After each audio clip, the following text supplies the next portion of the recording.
Democracy का मेला शुरू होने वाला है और इलेक्शन कमीशन ने सोचा चलो पहले वोटर लिस्ट ही साफ कर लेते हैं। चुनाव के कुछ महीने पहले इलेक्शन कमीशन ऑफ इंडिया ने बिहार में एक बड़ा voter list clean up operation launch किया जिसका नाम है स्पेशल इंटेंसिव रिवीजन यानी SIR। ये एक जरूरी स्टेप था लेकिन टाइमिंग प्रोसेस कंफ्यूजन। भाई, इंटेंसिव एक छोटा शब्द लगता है इसके लिए।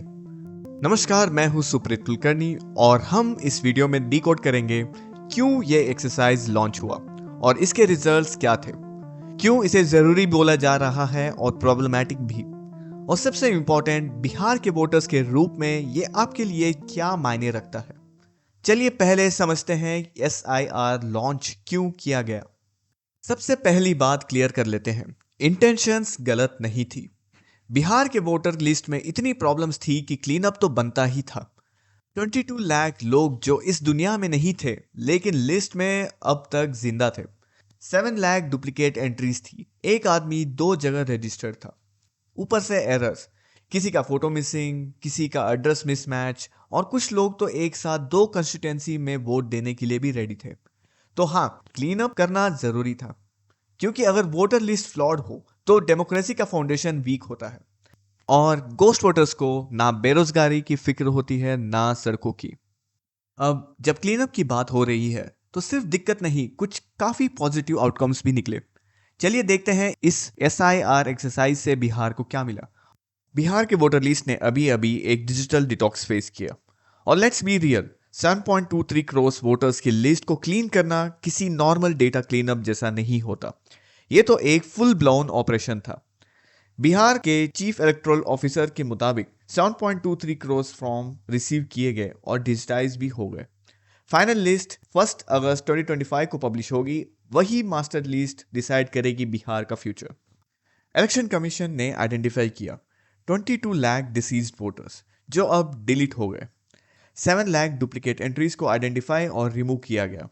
35 लाख वोटर्स ट्रेस नहीं हुए या परमानेंटली माइग्रेट हो चुके हैं। 2 करोड़ हाउस होल्ड्स तक बूथ लेवल ऑफिसर्स पहुंच गए वेरिफिकेशन के लिए।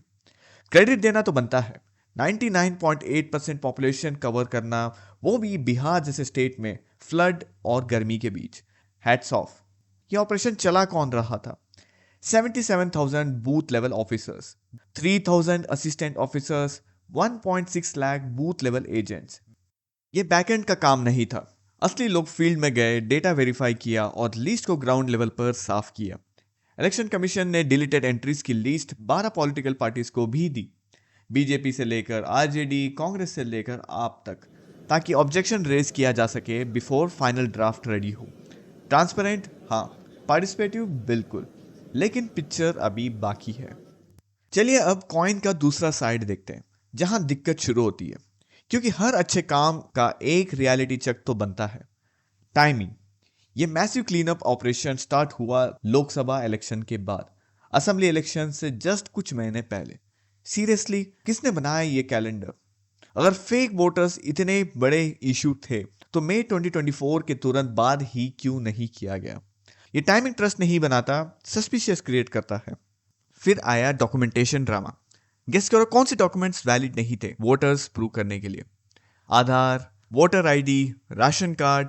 जो डॉक्यूमेंट शादी करा सकते हैं, अरेस्ट करवा सकते हैं, वैक्सीनेशन लगवा सकते हैं, क्या वो वोटर प्रूव नहीं कर सकते? इलेक्शन कमीशन का कहना है ये सिर्फ आइडेंटिटी प्रूव करते हैं, सिटीजनशिप नहीं। क्लियर गाइडेंस की कमी पूरे एक्सरसाइज में थी और ऊपर से बूथ लेवल ऑफिसर्स को मिल गया फुल पावर डिसाइड करने का कि किस फॉर्म को एक्सेप्ट करें और किसको लिस्ट से हटा दिया जाए। लेकिन सवाल यह है, क्या सब BLOs अच्छे ट्रेनिंग के साथ आए थे? क्या पॉलिटिकल प्रेशर या पर्सनल बायस से इम्यून थे?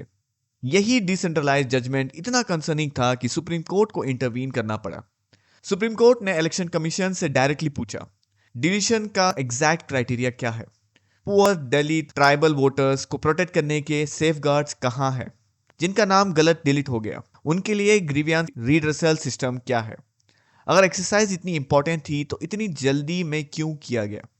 और ऊपर से री एनरोलमेंट का विंडो बहुत छोटा था और बिहार जैसे स्टेट जहां डिजिटल एक्सेस और लिटरेसी लो है, वहां तो ये बहुत बड़ी प्रॉब्लम है। चलिए अब देखते हैं SIR एक्सरसाइज का परसेप्शन के पीछे की रियलिटी। पेपर पे SIR रिफ्लेक्ट करता है इलेक्शन कमीशन का मोटो, नो वोटर लेफ्ट बिहाइंड, लेकिन रियलिटी में लगता है ये मोटो बन गया है सम वोटर्स में बी पुश्ड आउट। ग्राउंड से कुछ एग्जाम्पल देखिए। पूर्णिया के चिमनी बाजार में 400 से ज्यादा मुस्लिम वोटर्स जिन्होंने लोकसभा में वोट दिया था, उनका नाम लिस्ट से गायब हो गया। ना नोटिस, ना SMS, ना BLO विजिट, बस एकदम ब्यूरोक्रेटिक गोस्टिंग। रूरल एरियाज में door to door BLO visits तो हुए ही नहीं। दी वायर के रिपोर्ट के मुताबिक BLOs ने एडमिट किया कि टाइम प्रेशर और ज्योग्राफी के वजह से घर घर जाना ड्रॉप कर दिया। इंडिया टुडे के इन्वेस्टिगेशन में पता चला डुप्लीकेट एंट्रीज वेरीफाई भी नहीं होती थी। BLOs जल्दी कोटा पूरा करने के चक्कर में डॉक्यूमेंट का वेट नहीं करते थे, डुप्लीकेट लगे तो डिलीट कर लो। और आयरनी ये है, ये सारी एफिशिएंसी लोकसभा इलेक्शन में गायब थी। तो क्या बदला?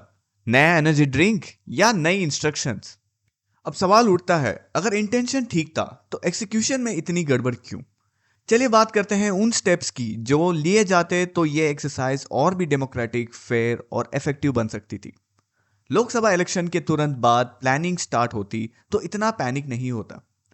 कौन सा नाम क्यों डिलीट हुआ, इसमें ट्रांसपेरेंसी होती तो शक कम होता।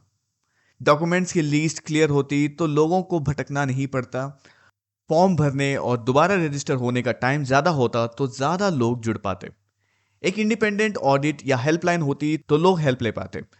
एक टेक बेस्ड ग्रीवेंस पोर्टल होता जिसमें ट्रैकिंग भी होती तो कंप्लेंट्स हवा में नहीं जाती। रीजनल लैंग्वेज में अवेयरनेस कैंपेन्स होते तो हर वोटर तक मैसेज पहुंचता। लोगों को पता होना चाहिए वोट देना उनका राइट है, इलेक्शन कमीशन का फेवर नहीं। तो समरी ये है, SIR एक जरूरी एक्सरसाइज थी, लेकिन टाइमिंग, कम्युनिकेशन और एम्पैथी में फेल हुई। लेकिन ये तो सिर्फ शुरुआत है। अगले वीडियो में हम वोटर लिस्ट से आगे बढ़ेंगे और देखेंगे कि बिहार की असली इशू क्या है। उनकी बेरोजगारी, एजुकेशन सिस्टम की हालत, इंफ्रास्ट्रक्चर में गैप, माइग्रेशन, GDP ग्रोथ और आदि। वोटर लिस्ट तो क्लीन हो गई, लेकिन बिहार के प्रोग्रेस लिस्ट कब क्लीन होगी? Stay tuned for part 2 of Bihar election series. Like, share और सब्सक्राइब करो, क्योंकि सही सवाल पूछना ही असली डेमोक्रेसी होती है। जय हिंद।